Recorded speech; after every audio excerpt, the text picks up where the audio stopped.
Baik, Assalamualaikum warahmatullahi wabarakatuh. Good morning, ladies and gentlemen. Before I begin, I would like to say a special thank for my lecture, my friends who has support me and who has watching this video later. I hope you healthy, guys. Okay, today I would like to explain you or tell you about the teaching media when I was teaching in SMA 11 Pringgarata. Sebelum kita mulai, saya akan menjelaskan apa itu sih media itu.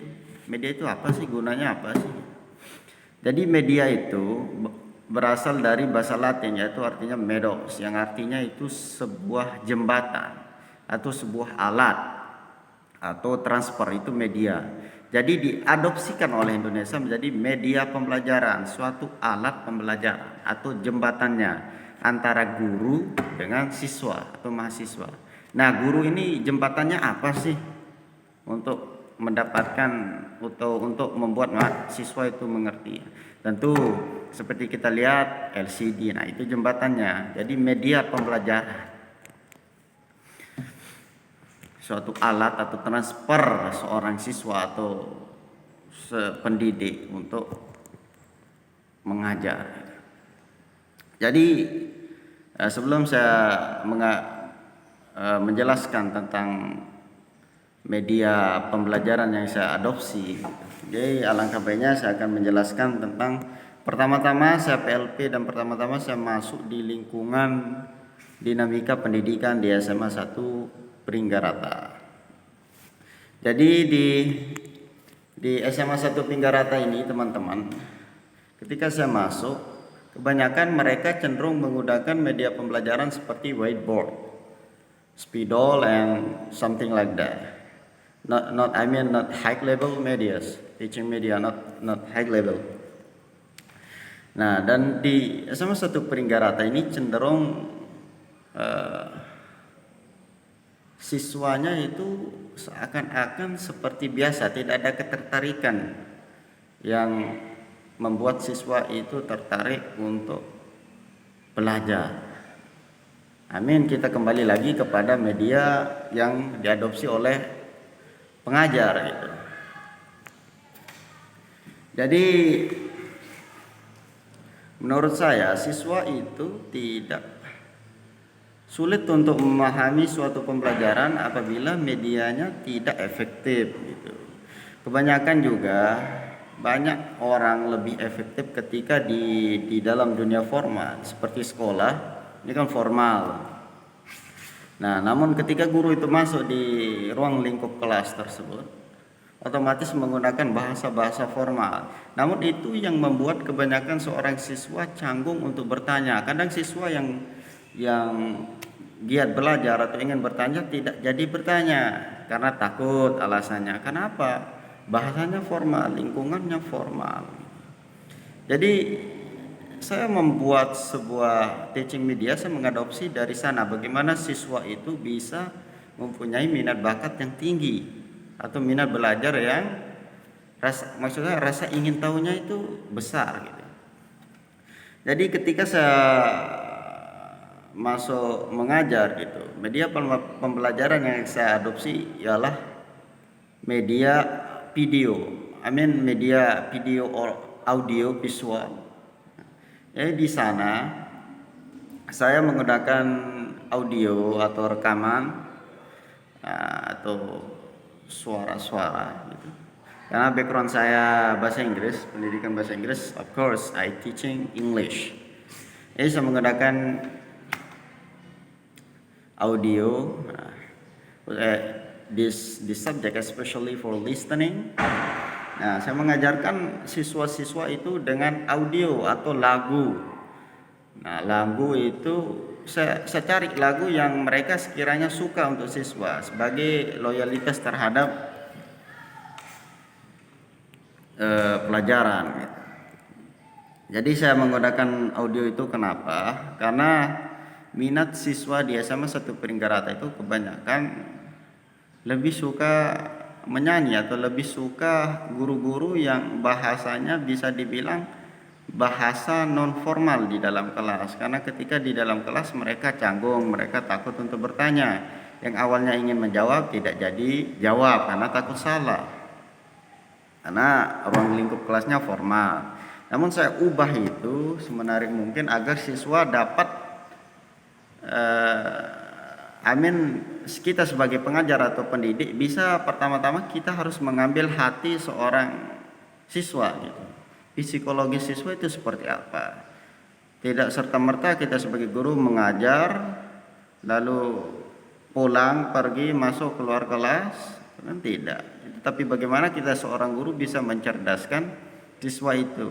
Ya dengan alat media pembelajaran yang kita pakai, yang kita adopsi gitu. Jadi saya adopsi audio ini karena kebanyakan siswa itu lebih suka lagu. Nah, saya pakai audio itu. Terus alhamdulillah semua itu efektif saya kira. Kenapa saya bilang efektif? Karena bahasa-bahasa yang saya pakai ketika saya ngajar itu juga non formal. Walaupun tempat saya ngajar formal seperti sekolah. Namun karena kita lihat siswa itu lahir di lingkungan non formal, otomatis non formal ketemu non formal akan mempunyai gairah atau magnet yang sangat besar. Nah, makanya ketika saya ngajar, saya mengadopsi sebuah media, teaching media seperti audio, lagu, dan saya kira itu sangat efektif bagi teman-teman. Nah, selain listeningnya, mereka juga bisa writing di sana nanti. Nah, saya buat audio, lagu English, terus saya suruh mencatat apa yang mereka dengar, tulis. Nah, dari sana kita bisa mengajarkan mereka listening pertama. Yang kedua, kita bisa mengajarkan mereka dengan writing. Terus yang ketiga dengan reading dan keempat speaking. Nah, itu pengajaran yang bisa dibilang teaching media, namun banyak subjek yang mereka dapat seperti speaking, listening, writing, reading, and so on so forth. Nah, itu sangat efektif bagi saya. Nah, dan adapun cara media ngajar saya yang lain, saya adopsi ialah diskusi menggunakan papers seperti buku atau LKS. Saya buat di ruang kelas itu seperti diskusi layaknya non formal atau kursusan di luar. Misalnya di kelas itu duduknya rapi, nah, kita keliling saja gitu. Kita keliling diskusi, kita mencari sebuah permasalahan siswa itu seperti apa. Penghambat siswa itu untuk tidak bisa bahasa Inggris seperti apa? Kita diskusi. Itu. Seakan-akan mereka menganggap saya teman agar mereka leluasa untuk berpikir atau leluasa untuk mengeluarkan pendapat mereka. Nah, seperti yang saya bilang sebelumnya, karena teman-teman kebanyakan di SMA 1 Jonggat ini lebih canggung ketika formal gitu. Makanya saya menggunakan non formal, cara bahasa saya dan adapun tindakan saya. Nah, saya menggunakan diskusi. Saya diskusi sama teman-teman sambil bermain. Apa sih keluhan mereka di dalam bahasa Inggris? Atau apa sih yang mereka tidak suka ketika saya ngajar atau guru-guru yang lain ngajar? Apa yang mereka tidak suka? Sehingga itu kita sebagai guru itu sebagai bahan evaluasi kita untuk meningkatkan cara belajar mereka. Oh, kira-kira mereka suka media pembelajaran yang seperti ini, ya kita sebagai guru kita buat media kita seperti yang mereka inginkan biar semua efektif. Jangan hanya kita sebagai guru mengadopsi sebuah media pembelajaran tanpa mereka tidak sukai. Otomatis secara tidak sadar itu tidak akan efektif gitu. Kita cari kekurangan-kekurangan atau keluhan-keluhan siswa itu seperti apa. Sehingga itu sebagai evaluasi kita, bahan evaluasi kita, sehingga itu bisa melengkapi kekurangan-kekurangan siswa. Jadi intinya saya mengadopsi dua teaching media, dua media pembelajaran ketika saya PLP. Pertama audio visual, media audio visual, and second one is diskusi or we use papers, we use LKS, diskusi sambil menggunakan print, LKS. Saya kira itu sangat efektif. Mungkin sekiranya itu saja dari saya, kurang lebihnya mohon maaf.